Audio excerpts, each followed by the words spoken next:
Good morning. આવી જાઓ બધા. Good morning. ઓકે, બધાને ગુડ મોર્નિંગ. વોઇસ આવે છે એ કહી દો ભાઈ. Audio video clear? યસ યા નો? ઓડિયો વિડિયો ક્લિયર છે? વોઇસ આવે છે કે નહીં એ કહી દો પહેલા. યા ગુડ મોર્નિંગ. Good morning. આવી જાઓ ભાઈ બધા, ફટાફટ આવો ભાઈ. તમારા મિત્રોને પણ બોલાવી લો, કારણ કે અચાનકથી ક્લાસ ઊભો કર્યો છે એટલે સ્વાભાવિક છે કે અમને કલ્પના પણ નહીં હોય, હે ને? તો બોલાવી લો મિત્રોને. હા, ગુડ મોર્નિંગ બધાને. વોઇસ આવે છે પહેલા એ કહી દો. Voice clear? Audio video okay? Yes, okay. ચાલો, તો ક્લાસની શરૂઆત કરીશું આપણે. હા, ઓકે. આ કોને જીએન થાય છે? ગુડ નાઇટ થાય છે ભાઈ કે ગુડ મોર્નિંગ થાય છે? નમસ્કાર મિત્રો, હું છું આરતી પ્રજાપતિ. આ સ્ટડી ઓફ સાયકોલોજીમાં આપ સૌનું હાર્દિક સ્વાગત કરું છું. આજના ક્લાસની અંદર મિત્રો આપણે સાયકોલોજી વિશે ભણવાના છે, જેમાં ચાઇલ્ડ ડેવલપમેન્ટ એન્ડ પેડાગોજી જે તમારો વિભાગ છે એના વિશે આપણે વાત કરી રહ્યા છીએ. જેમાં તમારે ભણવાનું છે વૃદ્ધિ એટલે શું. સાયકોલોજીની અંદર તમારો વૃદ્ધિ અને વિકાસવાળો, અહીંયા ડેવલપમેન્ટનું વાત કરવામાં આવી છે, વિકાસની વાત કરવામાં આવી છે. તો વૃદ્ધિ અને વિકાસ બંને એકબીજા સાથે સંકળાયેલા શબ્દો છે. ઓકે, સો વૃદ્ધિ વિશે જાણવું ખૂબ જરૂરી છે, કારણ કે ઘણી વખત એની જે વ્યાખ્યા હોય છે બેઠી તમને પૂછી લેતા હોય છે. ઓકે, યસ, ગુડ મોર્નિંગ બધાને. તો સૌથી પહેલાં મિત્રો વિડીયોને લાઇક કરી દો, તમારા મિત્રો સુધી વધુને વધુ શેર કરી દો. એન્ડ જો ચેનલને સબસ્ક્રાઇબ ન કરી હોય તો સબસ્ક્રાઇબ કરી લો, જેથી કરીને દરેકે દરેક વિડીયોની નોટિફિકેશન આપ સૌને મળતી રહે. ઓકે, બીજું જણાવવાનું કે આજે સાંજે તમારો એક ક્લાસ રહેશે જે ઘડિયાળ સંબંધિત, આપણે ઘડિયાળ સંબંધિત પ્રશ્નો પણ આવતા હોય છે, તો ઘડિયાળ સંબંધિત રીઝનિંગનો તમારો ક્લાસ રહેશે સાંજે. ઓકે, તો કે આપણે હમણાંથી ક્લાસ લીધો નથી, બટ આજે તમને બે ક્લાસ મળશે. એક તો તમારો અત્યારે ક્લાસ છે જ ઓલરેડી સાયકોલોજીનો, અને સાંજે તમારો મેથ્સ રીઝનિંગમાંથી રીઝનિંગનો ઘડિયાળને લગતો તમારો ક્લાસ રહેશે. ક્લિયર? એકવાર જણાવી દો, કોઈને બફરિંગ તો થતું નથી ને? સ્ટક થાય છે? ક્લાસ સ્ટક થતો હોય તો જણાવી દેજો. Okay, yes. ચલો, ઇન્ફોર્મેશન, નાની એવી ઇન્ફોર્મેશન છે, સમજીએ કે ભાઈ જીસેટની જે લોકો પ્રિપેરેશન કરતા હોય અથવા તો યુજીસી નેટ પેપર 1ની પ્રિપેરેશન કરતા હોય, બરાબર, પીએચડીને અંતર્ગત જે એન્ટ્રન્સ એક્ઝામ હોય છે એની પ્રિપેરેશન કરતા હોય, તેના માટે આપણી યુટ્યુબ ચેનલનું નામ છે આરતી પ્રજાપતિ. અને ટેટના જે તમારા રિઝનિંગના, મેથ્સના જે તમારા ક્લાસ છે, ગુજરાતીના ક્લાસમાં આપણે શરૂ કરી દઈશું ટૂંક સમયમાં. જેવું તમારું રિઝનિંગ પૂરું થઈ જાય એટલે ગુજરાતીના ક્લાસ સ્ટાર્ટ થઈ જશે. ઓકે, તો એ પણ તમને આરતી પ્રજાપતિ યુટ્યુબ ચેનલ છે એના ઉપર જોવા મળશે. સ્ટડી ઓફ સાયકોલોજીમાં તમને સાયકોલોજીના વિડીયો તમને અહીંયા જોવા મળશે. ઓકે, બીજું એસએસ જે તમારું પૂછાતું હોય છે વિભાગ ત્રીજાની અંદર આવતું હોય છે. ઓકે, તો જે પાર્ટ 1ની અંદર તમારા જે વિભાગ પાડેલા છે એમાં એસએસ પણ તમારું પૂછાતું હોય છે. તો એસએસ માટે આપણે સરે ક્લાસ સ્ટાર્ટ કરી દીધા છે. ગઈકાલે એ ક્લાસ પણ એમને એમસીક્યુઝનો લીધો હતો. આજે પણ તમારો એસએસના એમસીક્યુઝનો ક્લાસ રહેશે. ઓકે, હવે ક્યારે રહેશે એ ખ્યાલ નથી, બટ આજે આખા દિવસમાં તમને એ ક્લાસ તમને પ્રોવાઈડ કરાવવામાં આવશે એમસીક્યુઝનો. ઓકે, ગઈકાલે જે હતો એ તમારું સ્ટેન્ડર્ડ 6માંથી સ્ટેન્ડર્ડ 6નું ફર્સ્ટ લેસનનો એમસીક્યુઝનો ક્લાસ હતો. ઓકે, તો આજે જે ક્લાસ થશે તમારો સ્ટેન્ડર્ડ 6નું લેસન નંબર 2ના એમસીક્યુઝનો ક્લાસ રહેશે. અને આવતીકાલથી આપણે પહેલું જે પાર્ટ છે મેં ભણાવેલો છે, સેકન્ડ પાર્ટ પણ મેં ભણાવેલો છે સ્ટેન્ડર્ડ 6નું એસએસનું. ઓકે, અને થર્ડ ક્લાસથી મતલબ થર્ડ લેસનથી સર હવે તમને એક્સપ્લેનેશન સાથે ભણાવશે. સાથે એ ક્લાસ તમારો એક્સપ્લેનેશનનો રહેશે અને બીજા દિવસે એના એ જ પાર્ટનું તમને એમસીક્યુઝ પ્રોવાઈડ કરાવશે સર. ઓકે, તો જે પણ હિસ્ટ્રીવાળા સ્ટુડન્ટ્સ હોય અથવા તો ટેટની જે પાર્ટ 1વાળા સ્ટુડન્ટ છે એમણે પણ સ્ટડી ઓફ હિસ્ટ્રી નામની જે ચેનલ છે એને ફોલો કરવાની છે. ઓકે, એને સબસ્ક્રાઈબ કરી રાખવાની છે. બીજું કે ટેટની જે ટેલિગ્રામ ચેનલ છે એની આપણી લિંક અહીંયા આપેલી છે, તો એ મુજબ તમારી લિંકના મુજબ સર્ચ કરી અને ટેલિગ્રામમાં જોઈન થઈ જવું, જેથી કરીને તમને નાનામાં નાની વિગત હશે એ ટેલિગ્રામ ઉપર મળી જશે. એની જે પીડીએફ છે ક્લાસની, તો પીડીએફ પણ તમને અહીંયા જ મળશે. જો કે લાસ્ટ 2 ક્લાસની તમને પીડીએફ પ્રોવાઈડ નથી કરાવી સાયકોલોજીની, તો એ પણ તમને કાલ સુધીમાં પ્રોવાઈડ કરાવી દઈશ. ઓકે, સ્ટડી ઓફ હિસ્ટ્રી જે સરની ટેલિગ્રામ ચેનલ છે તો એની અહીંયા લિંક આપેલી છે, એ મુજબ સર્ચ કરી તમે ટેલિગ્રામમાં જોઈન થઈ શકો છો. યસ, ઓકે, ચાલો આવી ગયા બધા મિત્રો. બધાને ગુડ મોર્નિંગ, બધાને જય શ્રી કૃષ્ણ. ચલો શરૂઆત કરીએ ક્લાસની. બહુ શાંતિથી સમજજો, ઓકે? કારણ કે એક્ઝામની અંદર બેઠે બેઠી લાઈનો આવે છે, તો તમારા માટે આ ક્લાસ બહુ જ ઇમ્પોર્ટન્ટ છે. અને ટાટના જે વિદ્યાર્થીઓ હોય જેમને ખરેખર સાયકોલોજી જેમનો સબ્જેક્ટ છે, ટાટવાળાની વાત કરું છું કે ટેટવાળા માટે તો છે જ ઓલરેડી, બટ ટાટના જો સાયકોલોજીના કોઈ સ્ટુડન્ટ હોય તો એમના માટે તો 100% આ ક્લાસમાંથી એક ક્વેશ્ચન આવશે ને આવશે, એટલું લખી રાખજો, ઓકે?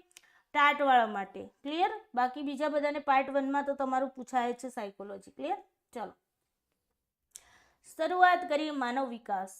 આપણે ખબર છે, આપણે વાત કરીએ કે માનવીનો વિકાસ થઈ રહ્યો છે, વિકાસ છે, બટ વિકાસ શું છે? કોઈ પણ વસ્તુ છે, બરાબર ને? વિકાસની વાત આવે છે, આપણે કહીએ છીએ કે ભાઈ પહેલાના સમયમાં આપણે જસ્ટ એક્ઝામ્પલ આપણા આજુબાજુના સામાજિક વાતાવરણનું, પર્યાવરણનું કે કંઈ પણ આપણે મતલબ કે એક્ઝામ્પલ લઈએ તો વિકાસ તમે કોને કહેશો? એક નાનું એવડો છોડ, એક બીજ છે, બીજને આપણે વાવી દીધું છે, બીજ નાનું નાનું થતાં મોટું થાય છે, છોડ થાય છે, છોડમાંથી તે મોટું થાય છે, વૃક્ષ બને છે, બરાબર ને? તો આ શું કહેશો તમે? એને વિકાસ કહેશો કે નહીં? યસ, વિકાસ થશે, હે ને? એ જ રીતે માની લો કે પહેલાના સમયમાં આપણે રસ્તાઓ જોયા હતા કે કાચા રસ્તાઓ હતા. અત્યારના સમયમાં જુઓ કે દરેક ગામડે ગામડે પાકા રસ્તા આપણને જોવા મળી રહ્યા છે. તો શું છે? વિકાસ છે, હે ને? યસ. તો એ જ રીતે માનવીનો પણ વિકાસ થાય છે, તમારો પણ વિકાસ થાય છે કે નહીં? તમે જન્મો છો ત્યારે તમે કેવડા હોવ છો, જન્મ બાદ તમે મોટા થાવ છો, એનાથી મોટા થાવ છો, તમારી અંદર દરેક પ્રકારનો વિકાસ થાય છે. શારીરિક વિકાસ પણ થાય છે, હે ને? તમે જન્મથી લઈને તમારી અત્યાર સુધીની એજ જુઓ તો તમારો શારીરિક વિકાસ થયો, માનસિક વિકાસ થયો, હે ને? માનસિક રીતે પણ આપણો વિકાસ થાય છે. ઇમોશનલ કંટ્રોલ કરતા શીખીએ છીએ, ઇમોશનલને આપણે શેર કરતા શીખીએ છીએ, બરાબર? માનસિક રીતે વિચારતા, તર્ક, ચિંતન, આ બધું જ કરતા શીખીએ છીએ. તો માનસિક વિકાસ થાય છે. સામાજિક વિકાસ થાય છે કે નહીં? સામાજિક વિકાસ, સામાજિક વિકાસ, સમાજની સાથે તમે રહો છો, સમાજની વચ્ચે રહો છો, સમાજમાં તમારા સંબંધોને વિકસિત કરો છો, બરાબર ને? દરેક વ્યક્તિ સાથે જોડાયેલા રહો છો, તો સામાજિક વિકાસ તમારો થાય છે. આર્થિક વિકાસ થાય છે. શરૂઆતમાં માની લો કે તમારી પાસે કંઈ પૈસા નહોતા, હે ને? માની લો કે અમુક એવા પણ સ્ટુડન્ટ છે જે બીપીએલ નથી. બીપીએલ મતલબ સમજાય છે ને? બીપીએલ એટલે ગરીબી રેખાથી નીચેવાળા લોકોની વાત નથી કરતી. બીપીએલ એટલે કે બાપાના પૈસે લેર કરનારા, બાપાના પૈસે લેર કરનારા. અહીંયા પણ કેટલાય વિદ્યાર્થીઓ, અમુક વિદ્યાર્થીઓ હશે જે બાપાના પૈસે શું કરતા હશે? લહેર કરતા હશે. મતલબ પિતાજીએ પેઢીની પેઢીઓ મતલબ કે બનાવી દીધેલી હોય અને પછી આપણે શું કરીએ? પૈસાને વાપરતા હોઈએ ને? આપણા ખુદના પૈસાથી આપણે કોઈ વસ્તુ લાવતા નથી, બસ મમ્મી પપ્પાના પૈસા વાપરો ને જલસા કરો, હે ને? તો બાપાના પૈસે લે. તો એ લોકોને તો મતલબ એ લોકોને આર્થિક વિકાસની ખબર ન પડે. બટ હા, જે લોકો માની લો કે જેમના માટે નાની નાની બાબતો મતલબ કે માની લો બિલકુલ જેની કન્ડિશન મેં એવા પણ સ્ટુડન્ટ જોયા છે. અત્યાર સુધી 2 વર્ષથી હું યુટ્યુબ ઉપર ભણાવું છું. ઘણા બધા સ્ટુડન્ટ આઉટ સ્ટેટના, આપણા ગુજરાતના, તો ઘણા બધા સ્ટુડન્ટ્સ એવા છે કે જે ખરેખર ફાઇનાન્શિયલ પ્રોબ્લેમનો સામનો કરી રહ્યા છે. ભણવા માટે એમની પાસે બુક લાવવા માટે 300 રૂપિયાની બુક લાવવા માટે પણ એમની પાસે પૈસા નથી હોતા. બિકોઝ મમ્મી પપ્પા કહી દે કે ભાઈ પૈસા નથી, તો પછી એ શું કરશે, હે ને? તો જ્યારે જેને આર્થિક સામનો કરી અને પછી તેઓ આગળ વધે છે, પોતે આર્થિક રીતે સદ્ધર બને છે, તો આર્થિક વિકાસ થઈ ગયો તમારો, હે ને? રાજકીય વિકાસ. રાજકીય વિકાસમાં તમે રાજ્ય મતલબ કે આ જે પક્ષોમાં તમે જોડાઓ છો, રાજકીય વિકાસ. તો વિકાસ કોઈ પણ રીતે હોય માનવનો, હે ને? દરેક પ્રકારનો વિકાસ હોય. હવે વ્યક્તિનું જીવન જે છે ને જન્મથી મૃત્યુ સુધીનું હોય, હે ને? આપણે જન્મ લઈએ છીએ, આમ તો ખરેખર આપણે એવું ન કહીએ કે જન્મથી મૃત્યુ સુધી, આપણે આવું કંઈ પણ ન શકીએ. આપણું જે જીવન છે ને જન્મથી મૃત્યુ સુધીની, આપણો જન્મ થાય ત્યારબાદ આપણે એ વસ્તુને નથી, આપણી ગર્ભાવસ્થાથી, ગર્ભાવસ્થા સમજો છો ને? માતાના ગર્ભમાં જ્યારે બાળક એક બીજ સ્વરૂપે માતાના ગર્ભમાં જ્યારે પ્રવેશ કરે છે, હે ને? ત્યારથી માંડીને આપણે મૃત્યુ સુધી તમારું જીવન હોય છે. વાસ્તવમાં તમારું જીવન ક્યાંથી શરૂઆત થાય છે? ગર્ભાવસ્થા. માતાના ગર્ભમાં જ્યારે બાળક એક બીજ તરીકે વિકસિત થાય છે અને ત્યાંથી માંડી અને મૃત્યુ પામે છે, ત્યાં સુધી એનું જીવન હોય છે, હે ને? બટ આપણે જોઈએ છે, આપણને એ મતલબ ફિઝિકલી રીતે આપણે જ્યારે બાળક બહાર આવે છે ત્યારથી આપણે માનતા હોય છે ને, તો જન્મથી મૃત્યુ સુધી આ એનો જન્મ તો થઈ ગયો ને? ગર્ભાવસ્થાની અંદર બીજનું વિકાસ થાય છે, એ જન્મ તો થઈ ગયો કહેવાય ને? યસ. વ્યક્તિનો જન્મ વૃદ્ધિ, વિકાસ અને પરિપક્વતાનું પરિણામ છે. વૃદ્ધિ, વિકાસ અને પરિપક્વતા અહીંયા સમજીશું આપણે. આવતીકાલના ક્લાસની અંદર વિકાસ વિશે સમજીશું ડિટેલ્સમાં, બીકોઝ બહુ જ ઇમ્પોર્ટન્ટ મતલબ ટોપિક છે. ઓકે, વૃદ્ધિ અને વિકાસ અને પરિપક્વતા આ ત્રણેયનું પરિણામ એટલે કે વ્યક્તિનો જન્મ.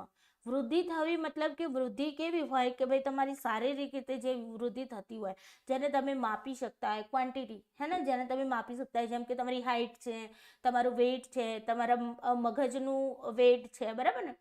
તો આ શું છે? વૃદ્ધિ છે. અને વૃદ્ધિ છે અમુક સમયે તમારી અટકી જાય છે. જેમ કે આપણે હાઇટની વાત કરીએ તો આપણે કહીએ છીએ ને કે ભાઈ 18 વર્ષનું મતલબ કે પુરુષ થાય ત્યાં સુધી એની વૃદ્ધિ થતી હોય, એની હાઇટ વધતી હોય અને પછી હાઇટ વધવાનું બંધ થઈ જતું હોય છે ને. અને છોકરીઓની વાત કરીએ તો જ્યારે એને માસિક ધર્મમાં આવવાનું સ્ટાર્ટ થઈ જાય, માસિક ચક્ર એનું સ્ટાર્ટ થઈ જાય, ત્યાંથી પછી એની હાઇટ વધવાની બંધ થઈ જાય છે હે ને. પછી વેઇટની વાત કરીએ તો વજન છે એ પણ તમારું અમુક સમય સુધી વધે છે અને પછી એ વજન પણ વધતું મતલબ કે ઓછું થઈ જાય. હા, ઘણા કેસીસમાં બહુ વધી પણ જાય, પણ એના પાછળ મતલબ કે ઘણી બધા કારકો જવાબદાર હોય છે. ઓકે, બટ વૃદ્ધિનું આપણે એક પરમેનન્ટ આપણે એક મતલબ કે એવરેજીસ વાત કરીએ તો વૃદ્ધિ છે અમુક સમય સુધી જ હોય છે, પછી અટકી જતી હોય છે. વિકાસની વાત કરીએ તો વિકાસ સતત ચાલતી પ્રક્રિયા છે, મતલબ કે તમારા લાઈફ ટાઈમ સુધી ચાલે. જ્યાં સુધી તમે ગર્ભાવસ્થામાં તમારું મતલબ કે માતાના ગર્ભની અંદર એક બીજનું રોપણ થાય ત્યારથી માંડીને તમે મૃત્યુ પામો ત્યાં સુધી તમારો વિકાસ ચાલુ ને ચાલુ રહે હે ને. માની લો શારીરિક વિકાસ છે તમારો અટકી જાય, બટ તમારો માનસિક વિકાસ ચાલુ રહે, તમારો સામાજિક વિકાસ ચાલુ રહે હે ને. તો વિકાસ ઘણા બધા પ્રકારના હોય, તો અમુક પ્રકારના જે વિકાસો છે તો તમારા મતલબ કે સતત સુધી જ્યાં સુધી મરો ત્યાં સુધી ચાલે હે ને. તો વિકાસ એક એવી પ્રક્રિયા છે સતત ચાલતી. વૃદ્ધિ એક એવી છે, વૃદ્ધિ અમુક સમય સુધી ચાલતી પ્રક્રિયા છે. તો આ બંને વચ્ચેનો ડિફરન્સ થાય, બટ બંને એકબીજાના પર્યાય છે. બંને એકબીજાના પર્યાય છે, મતલબ વૃદ્ધિ વગર વિકાસ નથી અને વિકાસ વગર વૃદ્ધિ નથી. હવે કોઈ પણ વ્યક્તિ છે, માની લો કે શારીરિક રીતે જ્યારે જન્મે છે બાળક, બરાબર, માની લો કે 1 ફૂટનું હતું, પછી મોટું થતું ગયું અને 4 ફૂટ સુધી એની એજ 5 ફૂટ સુધી ગઈ, તો વિકાસ તો થયો કે નહીં એનું શારીરિક? યસ. અને વૃદ્ધિ પણ કહી શકાય હે ને. તો વૃદ્ધિ અને વિકાસ એકબીજાના પર્યાય પણ કહી શકાય, બટ એમના ડિફરન્સ શું છે? વૃદ્ધિ અમુક સમય સુધી ચાલે છે, વિકાસ જે છે અમુક સતત સુધી ચાલે, મતલબ મરીએ ત્યાં સુધી. પરિપક્વતા એટલે શું? પરિપક્વતાને જેને આપણે મેચ્યોરિટી કહીએ છીએ. શું કહીએ છીએ? મેચ્યોરિટી. વિકાસને શું કહીએ છીએ? ડેવલપમેન્ટ. વિકાસને શું કહીએ છીએ? ડેવલપમેન્ટ. હવે તમને સમજાયું હશે ને, તમારા ટેટની અંદર તમારું ચાઇલ્ડ ડેવલપમેન્ટ, બાળકના વિકાસની વાત કરવામાં આવી છે હે ને. તો તમારું અહીંયા બાળકનો વિકાસ છે તો બધા પ્રકારના વિકાસ, શારીરિક, માનસિક, સામાજિક, આર્થિક, શૈક્ષણિક વિકાસ. અને તમને એમ થતું હશે કે ચાઇલ્ડ ડેવલપમેન્ટ આખો ટોપિક મૂક્યો છે તો આટલું બધું શા માટે ભણવું? આ બધું એટલા માટે જ ભણવાનું છે કારણ કે શૈક્ષણિક વિકાસ, શારીરિક વિકાસ, માનસિક વિકાસ આ બધું જ એની અંદર મનોવિજ્ઞાનમાં આવી જાય છે. ઓકે, એટલા માટે આપણે બધું જ મનોવિજ્ઞાન ભણવું જરૂરી છે. તો અહીંયા આપણે ચાઇલ્ડ ડેવલપમેન્ટ આખો તમને એક ટોપિક આપણને લાગે કેટલું નાનો શબ્દ છે હે ને, મતલબ 2 શબ્દોનો બનેલો છે, ચાઇલ્ડ પ્લસ ડેવલપમેન્ટ, અને આપણને લાગે કે કેટલો નાનો શબ્દ છે, બટ એના અંદર કેટલું ઊંડાણપૂર્વકનું નોલેજ છે હે ને. તમે જોતા અત્યારે આપણે 12મા નંબરનો ક્લાસ છે, 12 ક્લાસમાં ફક્ત આપણે આટલે સુધી પહોંચ્યા છીએ હે ને. તો બહુ ડીપલી આપણે સમજવાનું છે, જેથી કરીને કોઈ પણ ક્વેશ્ચન ક્યાંયથી પણ નાખે તો આપણને ટેન્શન હોવું જોઈએ નહીં, કારણ કે સ્પર્ધા છે. પહેલાંના સમયમાં તમે 2016ની કે એના પહેલાંની એક્ઝામો દેખો તો ત્યાં એટલી બધી કોમ્પિટિશન હતી જેટલી અત્યારે કોમ્પિટિશન છે. ઓકે, તો આપણે કોમ્પિટિશનના યુગમાં અત્યારે જીવી રહ્યા છીએ, તો આપણે ડિટેલ્સમાં માહિતી મેળવવી ખૂબ જરૂરી છે. ચાલો અહીંયા સમજીએ પરિપક્વતા. પરિપક્વતા કોને કહેશો? મેચ્યોરિટી કોને કહેશો તમે? તો જો એક વસ્તુ આપણે ઘણી વખત એવો શબ્દ સાંભળ્યો હશે તમે લોકો કે અમે તો મેચ્યોર પર્સન થઈ ગયા, આ તો મેચ્યોર છે હે ને, મતલબ બધું સમજે છે, એને બધું ખબર છે. તો આ સમજવું, ખબર હોવું, પરિપક્વતા, મેચ્યોરિટી આ બધું શું છે ભાઈ? આ બધું શું છે? એક વસ્તુ સમજો, જસ્ટ એક્ઝામ્પલ, એક કેરી છે, બરાબર, આંબાના ઝાડ ઉપર કેરી લટકી છે, કાચી કેરી છે, અને પછી કાચી કેરીને તમે ઉતારી અને એને મતલબ કે કાગળમાં કે કોથળીમાં કે ગમે તે એને મતલબ પેક કરીને રાખી મૂકો છો હે ને, અને પછી પાકે છે એટલે તમે એનો રસ કાઢી અને ખાઓ છો. હવે પાકેલી કેરી છે અને તમે શું કહેશો? કે આ કેરી પાકી ગઈ છે હે ને. કોઈ પણ શાકભાજી છે તો આપણે એમ કહીએ કે હા આ શાકભાજી કે ગમે તે ફ્રૂટ હોય તો પાકી જાય એના પછી જ આપણે એને ખાઈએ છીએ, બરાબર ને. એકદમ કાચું હોય તો આપણે ખાતા નથી. જામફળની સિઝન ચાલી રહી છે, બોરની સિઝન ચાલી રહી છે, તો પાકી જાય એટલે પાકેલા ફળ આપણે ખાતા હોય. તો આ શું છે? પરિપક્વતા. મતલબ કે અમુક સમય એની એજ પ્રમાણે એ વ્યક્તિની અંદર આટલું વિકાસ થયેલો હોવો જોઈએ, એને આપણે કહીએ છીએ પરિપક્વતા. એના એજ પ્રમાણે એને આટલું આવડવું જોઈએ, એના અંદર આટલી સમજ હોવી જોઈએ, બરાબર ને. આ બધું આપણે કહીએ છીએ સાસરે મોકલેલી દીકરી છે તો એનામાં એટલી મેચ્યોરિટી હોવી જોઈએ કે ત્યાં જઈ અને ત્યાં એડજસ્ટ થઈ શકે, બરાબર ને, બધાને સમજી શકે. તો એ મેચ્યોરિટી છે, સમજાય છે ને. માસિક ચક્ર દરમિયાન સ્ત્રીઓને ખૂબ બધી તકલીફ પડતી હોય છે, હે ને. તો એ સમયે મેચ્યોર થતી હોય છે. શરૂઆતના દિવસોમાં એને પેન થવું, બરાબર, કમરમાં પેન થાય, પગમાં પેન થાય, બરાબર. એને બોડી એનો સપોર્ટ ન કરતી હોય તો શરૂઆતમાં એ ખૂબ રડતી હોય, કારણ કે ત્યાં તે હજુ મેચ્યોર નથી થતી. પણ પછીથી એ પોતાના ઇમોશન્સ છે, રડવું છે, પોતાના દુખાવાને આ બધાને સહન કરે છે અને એ રીતે પોતાના ઇમોશન્સને કંટ્રોલ કરતા શીખે છે. તો આપણે ત્યાં શું કહીએ કે એનામાં ઇમોશનલ મેચ્યોરિટી આવી ગઈ છે માસિક ધર્મ દરમિયાન, હે ને. મતલબ માસિક ચક્ર દરમિયાન એનામાં ઇમોશનલ મેચ્યોરિટી આવી ગઈ છે. તો આ શું થઈ ગયું? પરિપક્વતા થઈ ગઈ. ક્લિયર? તો વૃદ્ધિ, વિકાસ અને પરિપક્વતાનું પરિણામ એટલે કે વ્યક્તિનો જન્મ. સમજાય છે ને? હા, મેરાજ ફતેમાં સાયકોલોજી માટે આપણે મેં વાત તો ગઈકાલે કરી હતી. ભાઈ અઠવાડિયું ખમી જાઓ કે અઠવાડિયા પછી આપણે નેટના સાયકોલોજીના સ્ટાર્ટ કરીશું. યસ. વ્યક્તિના જીવનની શરૂઆત એટલે કે ગર્ભાવસ્થાથી થાય છે. તમને ડાયરેક્ટલી ક્વેશ્ચન આવી શકે કે ભાઈ વ્યક્તિના જીવનની શરૂઆત ક્યારથી થાય છે? ચલો, વ્યક્તિના જીવનની શરૂઆત ક્યારથી થાય છે? કોણ કહેશે? આટલા 23 બાળકો ક્લાસની અંદર બેઠા છે, દરેક બાળકો આન્સર કરશે. ઓકે, હું જે ક્વેશ્ચન પૂછું તમારે આન્સર કરવો. ફીડબેક બહુ જરૂરી છે, નહીતર મને નહીં ખબર પડે કે તમને ખ્યાલ આવે છે કે નહીં આવતા. ભલે 23 બાળકો જ રહ્યા, મને ખબર છે સાંજ સુધી તો મતલબ 300-400 બાળકો તો જોઈ જ લેશે ક્લાસ, કારણ કે અત્યારે એમને ખબર નથી, મેં અચાનક ક્લાસ ગોઠવ્યો છે, બરાબર. યસ. ચલો એ કહો ભાઈ, વ્યક્તિના જીવનની શરૂઆત તમે ક્યારથી માનશો? પહેલા સમજાવ્યું, હે ને, કે ભાઈ એના જીવનની શરૂઆત ગર્ભાવસ્થાથી થાય છે. ધ્યાન રાખવાનું, એક્ઝામની અંદર ક્વેશ્ચન પૂછાઈ શકે છે. વ્યક્તિના જીવનની શરૂઆત ક્યારથી થાય છે? તો ગર્ભાવસ્થાથી થાય છે. માતાના ગર્ભની અંદર જ્યારે બાળકનું જે બીજ છે, મતલબ કે સ્ત્રીના અંડકોષો અને પુરુષના શુક્રકોષોનું શું થાય છે? મિલન થાય છે. અને એ મિલન થતા જે એક બીજ, હે ને, જે ફલિત બીજ જે એના પરિણામ સ્વરૂપ અંડકોષ અને શુક્રકોષના પરિણામ સ્વરૂપ જે બીજનો જન્મ થાય છે, એ વ્યક્તિના જીવનની શરૂઆત છે. એ વ્યક્તિના જીવનની શરૂઆત છે. ગર્ભાવસ્થા કોને કહીશું? તો ગર્ભાધાનથી જન્મ સુધીની એક અવસ્થા છે. ગર્ભાવસ્થા એટલે શું? સિમ્પલ તમને ક્વેશ્ચન પૂછી જાય, હે ને, સિમ્પલ ક્વેશ્ચન. જો તમને આપણને આવો સિમ્પલ ક્વેશ્ચન પૂછે ને, એમાં જ આપણે ઘણી વખત શું કરતા હોઈએ છીએ? બહુ કન્ફ્યુઝ થતા હોય છે. તમને ડાયરેક્ટલી પૂછી લીધું વ્યક્તિના જીવનની શરૂઆત ક્યારથી થાય છે, તમને ઓપ્શન આપી દીધું ગર્ભાવસ્થા, જન્મ અવસ્થા, બરાબર, બાલ્ય અવસ્થા, જે પણ તમને આવી રીતે ઓપ્શન આપી દીધું, તમે વિચારશો નહીં વ્યક્તિના જીવનની શરૂઆત તો એનો જન્મ થાય એના પછી જ થાય ને. તમે આવું વિચારવાનું, જવાબ કરીને આવો તમે જન્મ સમયનું અથવા તો શિશુ અવસ્થા, હે ને. તો એ તમારો ખોટો પડે. કેમ? કારણ કે આપણો આન્સર તો શું આવતો? તો ગર્ભાવસ્થા, હે ને.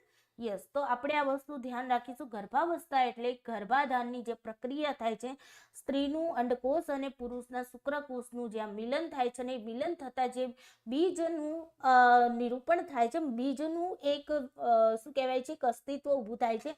ત્યાંથી માંડીને એ બીજ જ્યારે પરિપક્વ બની અને જન્મ લે છે, એ પણ બીજ પણ પરિપક્વ બને છે. પરિપક્વતા આવી ને અંદર, તો વૃદ્ધિ પણ થઈ એની અંદર, કારણ કે શરૂઆતમાં બાળક એક બીજ સ્વરૂપે હોય, પછી એના પગ આવે, આંખો આવે, મોઢું આવે, જે પણ આવે, હે ને, એના અંગોનો વિકાસ થાય, અંદર ગર્ભની અંદર જ વિકાસ થાય, બરાબર ને.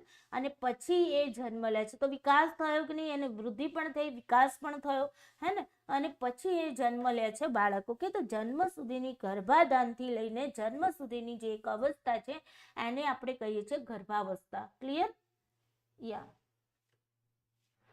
Just wet. ઓકે, આપણે નેગેટિવ વાળાને બ્લોક કરી દઈશું જેથી કરીને ડિસ્ટર્બ ન કરે. Okay, yes. વૃદ્ધિ કોને કહીશું? વૃદ્ધિ વિકાસનું પહેલું પગથિયું છે, પહેલું અને મુખ્ય સ્થાન છે. ઓકે, જ્યાંથી વિકાસની શરૂઆત થાય છે, પહેલું પગથિયું કહી શકાય. વિકાસનું પ્રથમ અને મુખ્ય સ્થાન એટલે કે ગર્ભાવસ્થાનું છે. વૃદ્ધિ વિકાસનું, વૃદ્ધિ અને વિકાસ આ બંનેની વાત છે. વૃદ્ધિ અને વિકાસનું પ્રથમ અને મુખ્ય સ્થાન શું આવશે? ગર્ભાવસ્થા. મતલબ કે ગર્ભાવસ્થાની અંદર જ્યારે બીજનું આરોપણ થાય છે, બીજનું આપણે રોપણ થાય છે, ત્યાંથી વૃદ્ધિ પણ શરૂ થાય છે અને વિકાસ પણ શરૂ થાય છે, હે ને? તો આપણે યાદ રાખીશું કે વૃદ્ધિ વિકાસનું પ્રથમ અને મુખ્ય સ્થાન કયું ગણાશે ભાઈ? ગર્ભાવસ્થા કહેવાશે, બરાબર ને? વૃદ્ધિ વિકાસને સમજવા માટે માનવ વિકાસની અવસ્થાઓને સમજવી ખૂબ જરૂરી છે. માનવ વિકાસની અવસ્થાઓ છે, અત્યારે આપણે જનરલી અવસ્થાઓ લીધી છે. આગળ જતા દરેક અલગ અલગ મનોવૈજ્ઞાનિકોએ અલગ અલગ અવસ્થાઓ જણાવી છે. જેમ કે ફ્રોઇડની વાત કરીશું તો ફ્રોઇડે અલગ વાત કરી છે, એમણે અલગથી વાત કરેલી છે, મુખાવસ્થા, ગુદાવસ્થા, એ રીતે, બરાબર, શિશ્નાવસ્થા. તો એ રીતે એમણે અલગથી વાત કરેલી છે. જીન પિયાજેની વાત કરીશું તો જીન પિયાજે એ વિકાસની અવસ્થાઓ અલગ અલગ કરી છે. ઓકે, તો આ રીતે આપણે આગળ જઈને આવતીકાલે આપણે વિકાસનો ક્લાસ લઈશું. વિકાસ અને પરિપક્વતા બંને સાથે લઈ લઈશું, બરાબર. અને એના પછી તમારે ભણવાનું આવશે જીન પિયાજેનો તબક્કો, સામાજિક જીન પિયાજેના વિકાસના તબક્કાઓ. એ તમારા માટે વેરી વેરી ઇમ્પોર્ટન્ટ હશે, કારણ કે આમાંથી દરેક એક્ઝામમાં, જીસેટની એક્ઝામમાં પણ પૂછાતું હોય છે, પાર્ટ 1માં બી પૂછાય છે, યુજીસી નેટની એક્ઝામમાં પણ પેપર 1ની અંદર પૂછાતો ક્વેશ્ચન હોય છે. ઓકે, તો જીન પિયાજે તમારા માટે એના જે તબક્કાઓ છે વેરી વેરી ઇમ્પોર્ટન્ટ છે. ફ્રોઇડના તબક્કા આવશે, એ પણ તમારા માટે વેરી વેરી ઇમ્પોર્ટન્ટ રહેશે. ઓકે, તો અહીંયા પહેલું તમારે વિકાસની અવસ્થાઓની અંદર સૌથી પહેલા જન્મ પૂર્વેનો કાળ, જે ગર્ભાવસ્થા કહીએ છીએ, હે ને? જન્મ પૂર્વે, બાળકનો જન્મ નથી થયો એના પહેલાની વાત છે. જન્મ થવો એટલે કે માતાના ગર્ભમાંથી તે બહારના વાતાવરણમાં આવે છે અને આપણે જન્મ અવસ્થા કહીએ છીએ, બરાબર. તો જન્મ અવસ્થા પહેલાનું, ગર્ભાવસ્થાનો જે સમયગાળો છે એને જન્મ પૂર્વેનો કાળ કહેવામાં આવે છે. જન્મ અવસ્થા, જન્મે છે બાળક, માતાના ગર્ભમાંથી બહારના વાતાવરણમાં આવે છે. શિશુ અવસ્થા, હે ને? જન્મ બાદની જે અવસ્થા ગણાતી હોય છે તમારી શિશુ અવસ્થા, આઈ થિંક 0 થી 2 વર્ષની અવસ્થા ગણાતી. વર્ષ તો આપણે બાળક જન્મે એના પછીથી જ એને ગણીએ છીએ, હે ને? તમારો બર્થડે હશે, ધારો કે માની લો કે બર્થડે હોય આપણું, માની લો કે તમારો આજે બર્થડે છે ને આજે તમને 20 વર્ષ પૂર્ણ થયા, તો તમે ક્યાંથી શરૂઆત કરી? માતાના ગર્ભમાંથી જ્યારે તમે બહાર આવ્યા ત્યાંથી તમે શરૂઆત કરી, 0 દિવસથી શરૂઆત કરો છો, હે ને? મતલબ આપણને પ્રોપરલી ખબર નથી હોતી કે માતાના ગર્ભની અંદર બીજ ક્યારે, કયા દિવસે ત્યાં બીજનું રોપણ થયેલું હોય છે.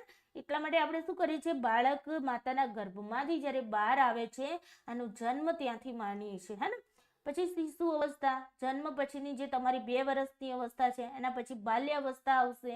તો 2 થી 7 વર્ષની અવસ્થા તમારી બાલ્યાવસ્થા ગણાતી હોય છે. ઓકે, આ જે છે તબક્કા મુજબ આપણે જીન પિયાજે જે તરીકે જે રીતે તબક્કાઓ દર્શાવે છે એના આધારે હું વર્ષ તમને કહું છું. જનરલી વર્ષ આટલા હોય છે. જે શિશુ અવસ્થામાં આપણે 0 થી 2 વર્ષનો સમયગાળો લેતા હોય છે. બાલ્યાવસ્થા છે તો તમે ત્યાં 2 થી 7 વર્ષનો, તરુણાવસ્થા છે, બરાબર. અને એના પછી તમારી પુખ્તાવસ્થા છે, પ્રૌઢાવસ્થા છે. ઓકે, તરુણાવસ્થા જો કે તમારી ક્યારે આવશે? 12 વર્ષ પછીની આવશે. ઓકે, અને પછી પુખ્તાવસ્થા તમારી 18 વર્ષ પછીની પુખ્તાવસ્થા. પછી તમારી 35 વર્ષની, મતલબ 30 વર્ષ ઉપરની જે એજ થતી હોય છે પ્રૌઢાવસ્થામાં આવશે. અને પછી તમારું 60 વર્ષથી ઉપરની જે ઉંમર છે તમારી શું કહેવાશે? વૃદ્ધાવસ્થા. ઓકે, તમને અહીંયા અવસ્થાઓના જે આગળ આપણે ભણીશું ત્યાં આવશે સમયગાળો. અત્યારે જસ્ટ ખાલી ઓવરઓલ આપણે સમજી લઈએ. ક્લિયર? તો વૃદ્ધિ વિકાસને સમજવા માટે માનવ વિકાસની અવસ્થાઓને સમજવી ખૂબ જરૂરી છે. ચાલો હવે આવીએ મેન મુદ્દા ઉપર, જે આજનો તમારો ટોપિક છે, વૃદ્ધિ એટલે શું? તો વૃદ્ધિ એ આકાર, તમારું કદ, તમારું વજન, એવા શારીરિક પરિમાણોના વધારાનું સૂચન કરે છે. કદ તમારું વધે છે, તમારું વજન વધે છે, બરાબર ને? તો આકાર તમારો અલગ થાય છે, હે ને? આકાર પણ તમારો, વજન માની લો કે વધે છે તો ઘણાનો આકાર પહેલાં પાતળો હોય. જેમ કે મારી વાત કરું તો મેરેજ ટાઈમે હું બહુ પાતળી હતી, અત્યારે જુઓ તો ડબ્બા જેવી થઈ ગઈ છું, બરાબર ને? તો આકાર પણ બદલાયો, વજન પણ ચેન્જ થઈ, બરાબર ને. પછી કદમાં આપણી જે કહીએ છીએ હાઈટ પણ આપણી વધે છે, હે ને. તો વૃદ્ધિ એટલે શું? આકાર, કદ અને વજન જેવા જે શારીરિક પરિમાણોના વધારાનું સૂચન કરે છે, હે ને. તરુણાવસ્થા એટલે કે તમારી કિશોરાવસ્થા, અને કિશોરાવસ્થાનો સમયગાળો 12 વર્ષ પછીનો હોય. ઓકે, આપણે ધ્યાન રાખીશું. એ 7 થી 11 વર્ષનું જે તમે કહી રહ્યા છો ને, એ તમારું આવશે જીન પીએચડીના તબક્કા મુજબ. આપણે આગળ ભણીશું. ઓકે, બસ એક જ દિવસ પછી ભણવાનું છે. ક્લિયર? અને સામાન્ય રીતે તેનું ક્ષેત્ર માપન યોગ્ય પરિવર્તનો પૂરતું મર્યાદિત, મતલબ મેઝર કરી શકવાને. માપન એટલે તમે મેઝર કરી શકો, માપી શકો. ભાઈ જુઓ, આકાર છે તો તમે માપી શકો કે ન માપી શકો? માપવું હોય તો કે ભાઈ તમારી છાતી કેટલી થઈ, ધારો કે પોલીસમાં જવાનું હોય તમારે, તો તમારી છાતીનું માપ લેવામાં આવે કે ભાઈ તમારી છાતી આટલી હોવી જોઈએ. તો એ શું છે, તમારા આકારનું માપન થઈ રહ્યું છે કે નહીં. ડ્રેસ સીવડાવવા જાઓ, છોકરીઓ ડ્રેસ સીવડાવવા જાય કે નહીં, તો માપવામાં આવે છે, હે ને, કે ભાઈ તમારા કમર કેટલી છે, તમારા હાથની બાંયો કેટલી છે, બરાબર. તો આકાર આપણે માપી શકીએ. કદ છે, કદને મેઝર કરી શકો કે નહીં, ફૂટમાં, ઇંચમાં, જે રીતે તમારે મેઝર કરવું હોય કરી શકો કે ભાઈ આનું કદ છે 4 ફૂટ છે, 5 ફૂટ લંબાઈ. કદ એટલે લંબાઈ તમારી, બરાબર ને. વજન, વેટ પણ તમારું વધે છે, હે ને. સમય જતા જતા વેટ પણ વધે છે, પણ અમુક સમય સુધી તમારું કદ છે એ પછી તમારી, જેમ કે છોકરીઓ હોય, બરાબર ને, તો 12 વર્ષની થાય એના પછી એનું માસિક ચક્ર સ્ટાર્ટ થઈ જતું હોય છે, એટલે એની હાઈટ છે એ થોડી, મતલબ થોડી જ વધે છે. અને માસિક ચક્ર જો કે 12 વર્ષે તો ન ચાલુ થાય એમ, જો કે જનરલી અમુકને 12 વર્ષે થતું ને અમુકને થોડું લેટ પણ થતું હોય છે, બરાબર. તો એ વખતે શું થતું હોય કે એની માસિક ચક્ર સ્ટાર્ટ થઈ જાય એટલે એ છોકરીની હાઈટ વધવાનું બંધ થઈ જતું હોય છે ને. આકારમાં પણ ઘણી વખતે આપણો આકાર ઘણાનું એવું હોય ને ભાઈ, શરીર એવું હોય કે ભાઈ કદી જાડા જ ન થાય, હે ને. અને અમુક મારા જેવા હોય, જાડા થયા પછી કદી પાતળા જ ન થાય, હે ને. યસ. તો અમુક સમય સુધી આપણે મર્યાદિત રીતે એમાં પરિવર્તન થતું હોય છે. ઓકે, અહીંયા તમને એ જે વ્યાખ્યાઓ આપી છે ને તમારા માટે બહુ ઇમ્પોર્ટન્ટ છે. આને તમે 5 સ્ટાર આપી દો. જ્યાં હું તમને એમ કહું ને કોઈ 5 સ્ટાર આપો, એ તમારે ખાસ ધ્યાન રાખો. ગોખવાનું નથી, એક વસ્તુ સમજજો. ગોખવાનું બિલકુલ નથી, બસ સમજો એને. બસ એને સમજવાનું છે, વ્યવહારિક જીવનમાં અપ્લાય કરીને સમજો. ઓકે, ગોખશો ને તો ભૂલી જશો, ધ્યાન રાખજો. ગોખ્યું ને તો પેલાની વ્યાખ્યા પેલામાં, પેલાની વ્યાખ્યા પેલામાં. આમાં એવું થાય. હું તમને એક વાત કહું, હમણાં મારી એક વાતચીત થતી હતી, એટલે અમારે છે ને, મારા માસીની જ વાત કરું કે એમને છે ને, મારા નાના હતા તો અમે એમને ભા કહેતા. પહેલાના સમયમાં બધા ભા શબ્દ તમે સાંભળ્યો હશે, ભા, હે ને. એટલે નાના હોય ને, મમ્મીના પપ્પા. તો મારા નાના છે ને, એ દુકાને, મતલબ એ જતા હતા અને દુકાને અમારે સમાજના વ્યક્તિ છે, એમની દુકાન હતી, તો ત્યાં ગયા. એટલે ત્યાં 2 વ્યક્તિઓ બેઠા, 2 છોકરાઓ બેઠા હતા. એટલે મારા ભા છે ને, એ વાત કરતા હતા આ ભાઈ સાથે. એટલે વાતમાંથી વાત નીકળી કે મારે એક બેબી છે, તો એને કે સગાઈ કરવાની છે, કોઈ છોકરો હોય તો બતાવજો. એટલે પછી આ ભાઈએ કીધું કે હા, આ છોકરા છે આ રહ્યા, બરાબર. તો તમે આ છોકરા છે એને તમે જોઈ લો, અને તમારે જો ઈચ્છા હોય તો કરજો, બરાબર. હવે કેવું થયું કે આ છોકરાઓ છે ને, આ 2 છોકરાઓ તો ભાઈએ તો જોઈ લીધા, એમાં ભાઈએ પસંદ કર્યો તો આ છોકરો, બરાબર ને. છોકરો આ પસંદ કર્યો, પણ પછી એ વખતે કેવું હતું કે છોકરા છોકરીઓને બતાવવામાં આવતું નહોતું, બરાબર ને. આ તો મોઢે વાત થઈ ગઈ અને એમને ફાઇનલ થઈ ગયું. હવે આમને ભાઈને એમ કહેવામાં આવ્યું કે ભાઈ આ મને તો છોકરો ગમી ગયો, બરાબર. હવે મિસઅન્ડરસ્ટેન્ડિંગથી એવું થયું કે આ ભાઈ હતા ને એવું સમજ્યા કે આ છોકરાની વાત થઈ છે. એટલે લગ્ન, મતલબ જાન લઈને આવે ને, તો આ છોકરો મૂર્તિય બનીને આવી ગયો, બરાબર. હવે આ તો મૂર્તિય બનીને આવે ને, ત્યારે જાન લઈને આવે ત્યારે ખબર પડી, ત્યારે ભા કેમ બે તો બીજો છોકરો જોયો હતો ભાઈ, તમે તો બીજો છોકરો લઈને આવ્યા છો, બટ હવે જાન આવેલી છે તો હવે પાછી તો કઢાય નહીં એ સમયમાં. એટલે પછી કે હવે કંઈ વાંધો નહીં, ચલો દીકરીના નસીબ, અને પછી એને પરણાવી દીધી, બરાબર. સત્ય હકીકત છે. જો કે હમણાં જ મારા માસીની દીકરીના લગ્ન થયા, એટલે અમે બધા બેઠા હતા, એટલે આ વાત નીકળી હતી. મતલબ ચેન્જ થઈ જાય. તો અહીંયા પણ તમારે ધ્યાન રાખવાનું છે, વ્યાખ્યા ગોખવાની નથી. જો ગોખીને તો પછી ક્રો અને ક્રોએ આપેલી વ્યાખ્યા ફ્રેન્ડમાં જતી રહેશે, ને ફ્રેન્ડની વ્યાખ્યા ક્રો એન્ડ ક્રોમાં જતી રહેશે, બરાબર ને. તો હવે આ ધ્યાન રાખવાનું છે. ચાલો રોંગ નંબર ના લાગી જાય. ક્લિયર? તો એ સમજો ક્રો અને ક્રોએ શું કહ્યું છે? ક્રોએ એમ કીધું કે ભાઈ વૃદ્ધિ એટલે તમારા શરીરનું જે કદ છે, તમારો આકાર છે, તમારું બંધારણ છે શરીરનું, એમાં થતા ફેરફારો. બસ સિમ્પલ વસ્તુ.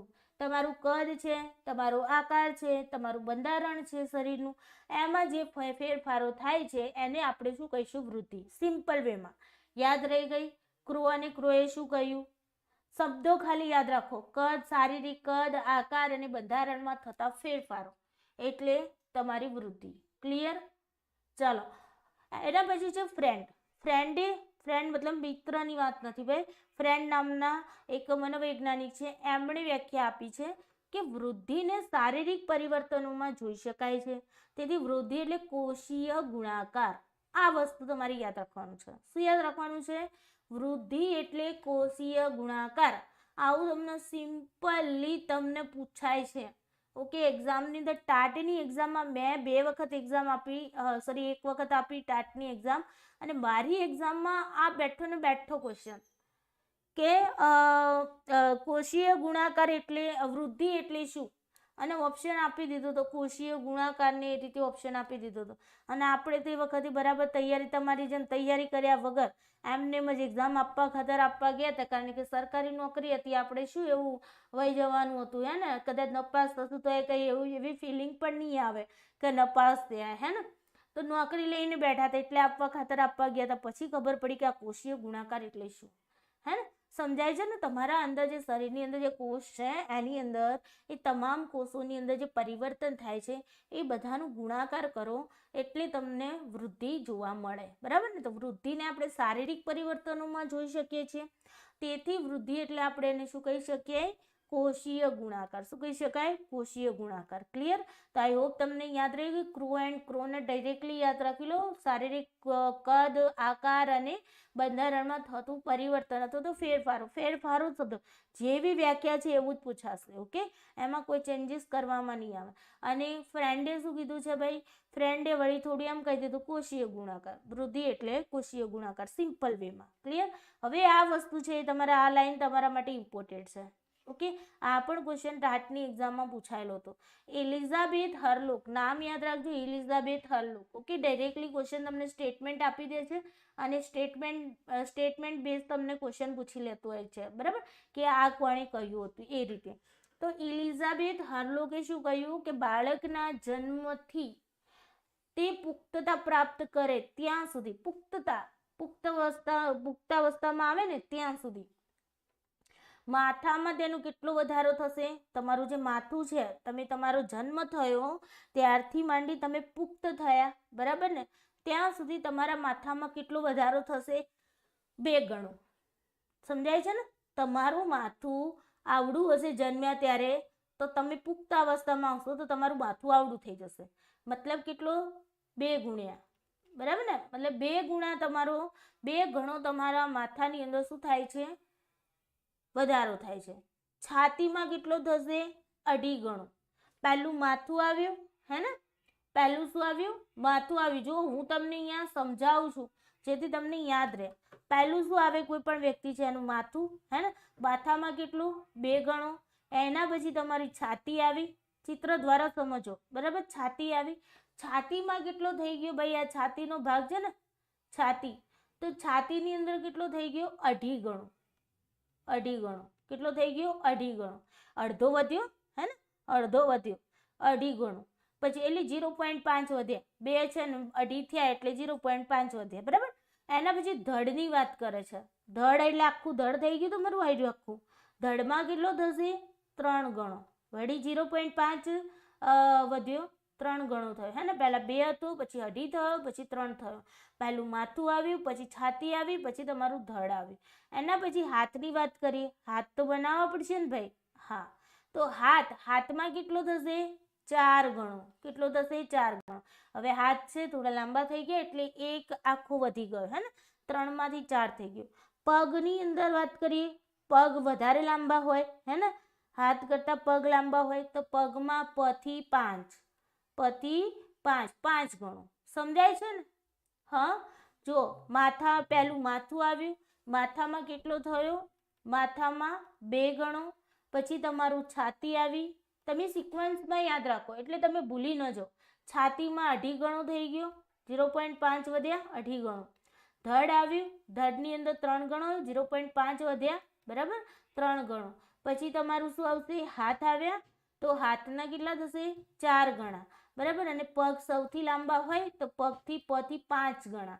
ઓકે, તો આ રીતે તમારો વધારો થાય છે. આવું કોણે જણાવ્યું છે? એલિઝાબેથ હાર્લોકે જણાવ્યું છે. હવે જો તમને ડાયરેક્ટ સ્ટેટમેન્ટ આપી દે તો તમે ઇઝીલી કહી શકો કે એલિઝાબેથ હાર્લોકે કહ્યું છે. બટ તમને એમ પૂછે કે એલિઝાબેથ હાર્લોકના મતે ધડમાં કેટલો જન્મ, બાળકના જન્મથી પુખ્તતા પ્રાપ્ત કરે ત્યાં સુધીમાં ધડમાં કેટલા ગણો વધારો થાય છે? તો શું આન્સર આવશે? 3 ગણો, હે ને? 3 ગણો. જો ઊંઘવાનું નથી, દરેકને કહું છું, બરાબર. ક્લાસની અંદર થોડા એક્ટિવ રહ્યા કરો, કમેન્ટ પણ કર્યા કરો. જે હું ક્વેશ્ચન રૂપે મૂકું છું તો તમારો આન્સર તરત ફટાક દઈને આવવો જોઈએ. ઓકે, ઊંઘે મતલબ કાંઈ મેળ નહીં પડે, બરાબર ને? સુતેલાનું નસીબ હંમેશા સૂતું જ હોય, હે ને? દોડતા હોય ને એમનું નસીબ જ દોડતું રહે. એટલે બેઠું એ નથી રહેવાનું, ઊભું પણ નથી રહેવાનું, સૂતેલું પણ નથી રહેવાનું, ચાલતું પણ નથી રહેવાનું. કેવી રીતે રહેવાનું છે? દોડતું રહેવાનું છે. ક્લિયર? આ ફેરફાર કેવું હોય છે? પ્રમાણાત્મક. પ્રમાણાત્મક એટલે કે ક્વોન્ટિટેટિવ. કેવું થશે? ક્વોન્ટિટેટિવ. કેવું રહેશે? ક્વોન્ટિટેટિવ, બરાબર. ક્વોન્ટિટેટિવ એટલે માત્રાત્મક પણ કહી શકાય. તો તમને ડાયરેક્ટલી પૂછી શકે કે વૃદ્ધિ સ્ટેટમેન્ટ આપી દે, વૃદ્ધિ એ માત્રાત્મક શું છે? માત્રાત્મક ફેરફાર છે. વિકાસ એ તમારું માત્રાત્મક અને ગુણાત્મક ફેરફાર છે, બરાબર ને? તો વૃદ્ધિ કેવું છે? તમારું માત્રાત્મક. માત્રાત્મક એટલે જેને આપણે મેઝર કરી શકીએ, જેને આપણે માપી શકીએ. કદ છે તો એનું આપણે મેઝર કરી શકીએ, આકાર છે એનું મેઝર કરી શકીએ, હે ને? વજન છે એનું મેઝર કરી શકીએ. તો એ રીતે. અને ક્વોલિટેટિવ એટલે ગુણાત્મક એટલે જેમાં ગુણો વિશે આપણે વાત કરી શકીએ, બરાબર. બટ અહીંયા ગુણોની વાત નહીં, અહીંયા માત્ર ને માત્ર માત્રાત્મક રૂપે હોય છે, બરાબર. વૃદ્ધિ, વિકાસ અને પરિપક્વતા ચક્રીય પ્રક્રિયા. કેવી છે? ચક્રીય પ્રક્રિયા છે. ઓકે, જે સાથે સાથે અરસપરસના સંબંધમાં ચાલે છે. વૃદ્ધિ શરૂ થઈ, સાથે સાથે તમારો વિકાસ ચાલુ થયો, વિકાસ ચાલુ થયો, પરિપક્વતા ચાલુ થઈ. આ જ રીતે વૃદ્ધિ, વિકાસ, પરિપક્વતા એક ચક્રીય પ્રક્રિયા છે. કેવી છે? ચક્રીય, ચક્ર રૂપે ચાલતી પ્રક્રિયા છે, જે સાથે સાથે કેવા અરસપરસના સંબંધોમાં ચાલે છે, એકબીજાના સાથેના સંબંધોમાં ચાલે છે. વૃદ્ધિ વગર વિકાસ થતો નથી, બરાબર ને? વૃદ્ધિ વગર વિકાસ પણ શક્ય નથી. વૃદ્ધિ જ નહીં થાય વિકાસ કેવી રીતે થશે? હે ને? વિકાસ વગર પરિપક્વતા નથી. જો વિકાસ નહીં થાય તો આપણે કોઈ પણ વસ્તુને પરિપક્વ નહીં ગણી શકીએ. આંબા ઉપર કેરી, નાની કેરી આવી, હવે એ વિકસિત જ નહીં થાય, મોટી જ નહીં થાય તો આપણે એને પરિપક્વ કેવી રીતે ગણીશું? પરિપક્વ બી નહીં થાય ને મોટી થશે તો પરિપક્વ થશે. એવડી ને એવડી રહેશે. તમે જન્મ્યા છો અને જન્મેલા જ રહો, બરાબર ને? 0 દિવસ હતો તમારો, પહેલા જ દિવસે જન્મ્યા એ દિવસ તમારો બર્થ ડેટ. હવે એ જ દિવસે જેવડા હતા એવડા ને એવડા તમે રહો છો તો તમારો વિકાસ પણ નથી થતો. વિકાસ તમે પરિપક્વ પણ નથી થતા. સમજાય છે ને? તો વૃદ્ધિ વગર વિકાસ નથી, વિકાસ વગર પરિપક્વતા નથી, અને પરિપક્વતા વગર વૃદ્ધિ પણ નથી, અને પરિપક્વતા વગર વૃદ્ધિ પણ નથી. આપણે કઈ રીતે કહી શકીએ પરિપક્વતા વગર કે આ વૃદ્ધિ આની થઈ છે? વૃદ્ધિ પણ ન થાય ને, શારીરિક ફેરફાર જ નથી થયો. હતા એવડા ને એવડા છો, 0 દિવસે હતા એવડા ને એવડા છો, નથી તમારામાં કઈ વિકાસ થયો, નથી તમારામાં કઈ પરિપક્વતા આવી. તો વૃદ્ધિ વગર વિકાસ નથી, વિકાસ વગર પરિપક્વતા નથી, પરિપક્વતા વગર વૃદ્ધિ નથી. એટલા માટે આપણે એને ચક્રીય પ્રક્રિયા કહેવામાં આવે છે. અહીંયા વૃદ્ધિ વગર વિકાસ, ઓકે, વૃદ્ધિ, વિકાસ પછી પરિપક્વતા અને પરિપક્વતા, વૃદ્ધિ. તો આ રીતે ચક્રીય પ્રક્રિયા છે, બરાબર. એટલે વૃદ્ધિ વગર વિકાસ ન થાય, વિકાસ વગર પરિપક્વતા ન થાય, અને પરિપક્વતા વગર વૃદ્ધિ ન થાય. સમજાય છે ને? આ ચક્રીય. યસ, હા, બિલકુલ કાઉન્ટ થઈ શકે એવું, બિલકુલ. ચલો આગળ સમજીએ. અહીંયા જુઓ, ગબડવું. કોઈ પણ બાળક છે, નાનું છે, બરાબર, એ ચાલતા શીખે છે. તો વૃદ્ધિ વિકાસની વાત કરીએ. પહેલું જન્મ્યું બાળક ત્યારે પછી ગબડતા શીખે છે. ખબર છે ને? ખાટલામાં ઊંઘાડ્યો હોય, પલંગમાં ઊંઘાડ્યો, બેડ ઉપર ઊંઘાડ્યો હોય, જમીનમાં ઊંઘાડ્યો તો ગબડતો હોય, હે ને? આમથી આમ ગબડે. ઘોડિયામાં ઊંઘાડ્યો ને તો પણ સરખું ન જપે, હે ને? ઘોડિયામાંથી બહાર આવવાનો પ્રયત્ન, ગબડે. પછી ઊંધા પડતું શીખે બાળક. પછી પેટથી એ શું કરે? ઊંચું થઈને ચાલવાનો પ્રયત્ન કરે, હે ને? પછી એને ટેકો મળે, એટલે ટેકો મળતા એ બેસતા શીખે છે. પછી ટેકા વગર બેસતા શીખે. ટેકો લઈને પાછો ડગમગ ઊભો રહે હે ને, ટેકા સાથે ટટ્ટાર ઊભો રહે, પાછો પહેલા તો ડગુમગું થઈને ઊભું રહેતું હોય. તમે નાના બાળકનું ઓબ્ઝર્વેશન કરજો, તમને ખબર પડશે હે ને. એના પછી ટેકો એને એમ પોતાનામાં કોન્ફિડન્સ આવી જાય કે નહીં હું ઊભો રહી શકું છું ટેકો લઈને, એટલે ટેકો લઈને પછી ટટ્ટાર ઊભો રહી હે ને. પછી ટેકો લઈને ચાલવાનું શીખે, પેલી બાબા ગાડી આપણે કહેતા હતા હે ને, એ બાબા ગાડી લઈ અને પછી ચાલે જાય હે ને. એને ચાલતા આવડી જાય એટલે એને ખુશી થાય કે મને આવડી ગયું. તમને કશું ન આવડતું ને તમને આવડે એટલે તમને કેટલી ખુશી થાય કે મને કંઈક આવડી ગયું હે ને. તો અહીંયા પણ બાળકને પણ એવું હોય કે એ ટેકો લઈને ચાલતા શીખે, પછી આખો દિવસ ચાલ કરે, પછી એને એ પરિપક્વ થઈ જાય એ બાબતમાં હે ને. આખો દિવસ ચાલ કરે એટલે પરિપક્વ થઈ જાય, અને પછી એને જે અંદરનો ડર છે એ ડર દૂર થઈ જાય, કોન્ફિડન્સ લેવલ એનો વધી જાય, અને પછી એને એમ થઈ જાય કે નહીં હું હવે એમને પણ ઊભો રહી શકું હે ને. પછી ટેકા વગર એ ચાલવાનો પ્રયત્ન કરશે, ધીમે ધીમે ચાલવાનો, 2-4 ડગલા ભરશે પાછા બેસી જશે, પાછો ઊભો થશે, પાછો 2-4 પગલા ભરશે અને પાછો બેસી જશે હે ને. તો ટેકા વગર પણ આવી રીતે ચાલતા શીખે છે. અને છેલ્લે પછી એને એમ કોન્ફિડન્સ લેવલ આવી જાય ને કે હા હવે હું ચાલી શકીશ, એના પછી ઝડપથી ચાલવા લાગે છે અને છેલ્લે દોડવા લાગે છે. તો આ શું છે ભાઈ, વૃદ્ધિ અને વિકાસ એક સાથે ચાલે, વૃદ્ધિ વિકાસ એક સાથે ચાલે, પરિપક્વતા પણ આવી, સાથે સાથે પરિપક્વતા પણ આવી હે ને. એની એજ પ્રમાણે માની લો કે 2 વર્ષનું બાળક છે તો કમ્પ્લીટ ચાલતા શીખી ગયેલું હોય, થોડા શબ્દો નાના એક શબ્દો બોલતા થઈ ગયું, એક મૂળાક્ષરોના, જેમ કે બા, માં હે ને, પા, પપ્પા, આવું બધું બોલતા થઈ ગયું. તો એ પરિપક્વતા એની એજ પ્રમાણે કે ભાઈ આટલા વર્ષે બાળક એનું આટલું બોલતા શીખવું જોઈએ, આટલું ચાલતા શીખવું જોઈએ, અને જો એ પ્રમાણે બોલતા ચાલતા શીખી જાય તેને આપણે પરિપક્વતા કહીએ છીએ. ક્લિયર? ચાલો સમજીએ. દરેક ક્રિયામાં વૃદ્ધિ, વિકાસ અને પરિપક્વતા રહેલા હોય છે. કોઈ પણ ક્રિયા કરો તમે, અહીંયા આપણે ચાલવાની ક્રિયા બતાવી, એવી રીતે કોઈ પણ ક્રિયા તમે કરો અને એની અંદર વૃદ્ધિ, વિકાસ અને પરિપક્વતા તો રહેલા જ હોય છે. ઉંમર સાથે જેટલા પ્રમાણમાં વૃદ્ધિ થાય છે તેટલા જ પ્રમાણમાં વિકાસ પણ થાય છે અને પરિપક્વતા પણ થાય છે. જો તમને અહીંયા સિમ્પલ લાગે છે આ લાઈનો બધી, તમને એમ થશે કે આ તો બોરિંગ લાગે, પણ બોરિંગ નથી. એક્ઝામમાં જ્યારે આમાંથી બેઠા ક્વેશ્ચન ઉઠાવીને આવશે ને ત્યારે આપણને એમ લાગશે કે યાર એ બોરિંગ લાગતું હતું ને, એ જ વસ્તુ અહીંયા પૂછાયું છે હે ને. તો બહુ સમજો, હું તમને એક્ઝામ્પલ એટલા માટે જ આપું છું કે તમને અહીંયા બોરિંગ ન લાગે. ઉંમર સાથે જેટલા પ્રમાણમાં વૃદ્ધિ થતી હોય છે એટલા જ પ્રમાણમાં વિકાસ પણ થાય છે, એટલા જ પ્રમાણમાં પરિપક્વતા પણ થાય છે. અને આ ફેરફાર બાળકની ક્રિયાઓ દ્વારા આપણને જોવા મળતું હોય છે. બાળક ચાલતા શીખે છે, બાળક બોલતા શીખે છે, બાળક દોડતા શીખે છે હે ને, બાળક આગળ શબ્દોને યાદ રાખતા શીખે છે, સ્મૃતિ લેવલ પર પણ કામ કરતું હોય હે ને, કે પહેલા બાળક આટલા શબ્દો યાદ રાખી શકતું હતું, પછી આટલા યાદ રાખી શકે છે, આટલી ઝડપથી શબ્દો બોલી શકે છે, આટલા ઝડપથી વાક્ય બોલી શકે છે, આટલા ઝડપથી પેરેગ્રાફ વાંચી શકે છે હે ને, આટલા ઝડપથી એ આટલી વસ્તુને કવર કરી શકે છે, યાદ રાખી શકે છે. તો આ બધી દરેક પ્રકારની ક્રિયાઓ છે એની અંદર જે ફેરફારો છે એ આપણને જોવા મળતા હોય છે. શારીરિક અંગોમાં થતી વૃદ્ધિના પ્રમાણમાં મગજની પણ વૃદ્ધિ થાય છે. જરૂર એવું ના કહી શકીએ કે ભાઈ શારીરિક અંગો જ વધે જાય છે. શારીરિક અંગોની સાથે સાથે તેના મગજની પણ વૃદ્ધિ થતી હોય છે. એટલે કે શારીરિક માનસિક વિકાસ સમાંતર ચાલે છે, સમાંતર એક સરખા ચાલે છે, સમાંતર ચાલે છે. શારીરિક વિકાસ પણ થાય છે અને એ મુજબ માનસિક વિકાસ પણ થતો હોય છે. માનસિક રીતે માની લો કે નાનું બાળક છે, ઓકે, જન્મથી માંડીને 2 વર્ષનું બાળક છે, તો એને એટલું માની લો કે એનો જેટલો વિકાસ થયો છે શારીરિક વિકાસ, એના આધારે એનો માનસિક વિકાસ પણ થશે. એ પહેલાં માની લો કે નાનું બાળક હોય ને તો આપણે એને એક વસ્તુ બતાવી હોય ને, પછી એ બાળક જીદ કરે ને કે આ જ વસ્તુ લેવું, તો આપણે શું કરીએ, હવે માની લો કે સિક્કો એરો જોઈ ગયો, બરાબર, રૂપિયાનો સિક્કો જોઈ ગયો, હવે એની જીદ લીધી, એ બાળકે કે એ લેવું, રડવા લાગ્યું બાળક. હવે આપણે એને શું કરીશું, એ સિક્કો આપણે એને ન આપો, કંઈ ખબર છે કે એટલું નાનું બાળક છે તો મોઢામાં નાખશે, અને જેવું મોઢામાં નાખશે એવું પેટમાં જતું રહેશે હે ને, અથવા તો ગળામાં ફસાઈ જશે. તો આપણે શું કરીએ કે એ કાગડો લઈ ગયો છું એમ કરી અને સિક્કો આપણે સંતાડે, તો એને એવી ખબર નથી પડતી કે અહીંયા એને મમ્મીએ સિક્કાને પાછળ સંતાડી દીધો છે. એને એમ લાગે છે, આપણે પછી એને એમ બતાવીએ ને કે જો, હાથ બતાવીએ કે જો લઈ ગયો કાગડો, તો એ બાળક માની લે છે કે લઈ ગયો.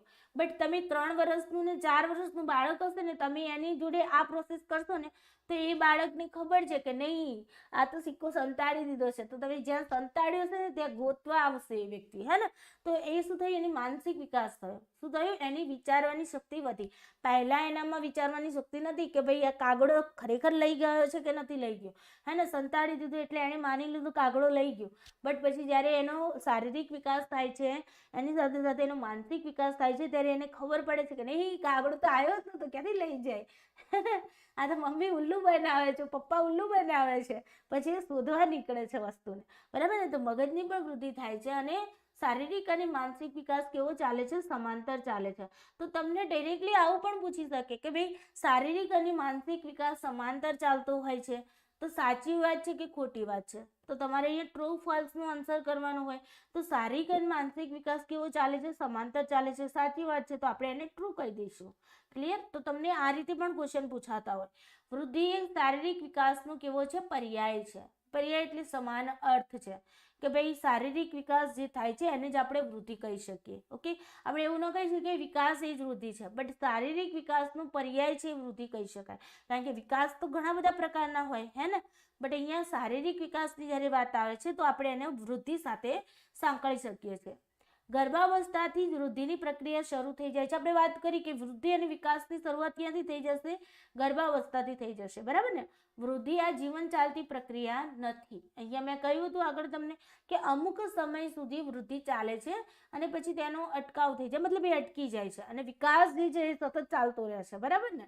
અમુક સમય સુધી વૃદ્ધિ અને વિકાસ સાથે ચાલે છે, પણ પછી અમુક સમય સુધી ચાલતા ચાલતા વૃદ્ધિ છે અમુક સમયે અટકી જાય છે, વિકાસ પોતાનું ચાલવાનું શરૂઆત રાખે છે. ઓકે, મતલબ એ પોતે છેક નિરંતર ચાલતું રહે છે. 18-19 વર્ષ સુધી તે પૂર્ણ કક્ષાએ પહોંચી જાય છે. આ પૂર્ણ કક્ષાએ પહોંચે છે ને એને જ આપણે પરિપક્વતા કહી શકીએ. પૂર્ણ કક્ષાએ પહોંચે છે અને આપણે શું કહી દઈ શકીએ, પરિપક્વતા. પરિપક્વતા. ઓકે, અહીંયા લખું છું પરિપક્વતા.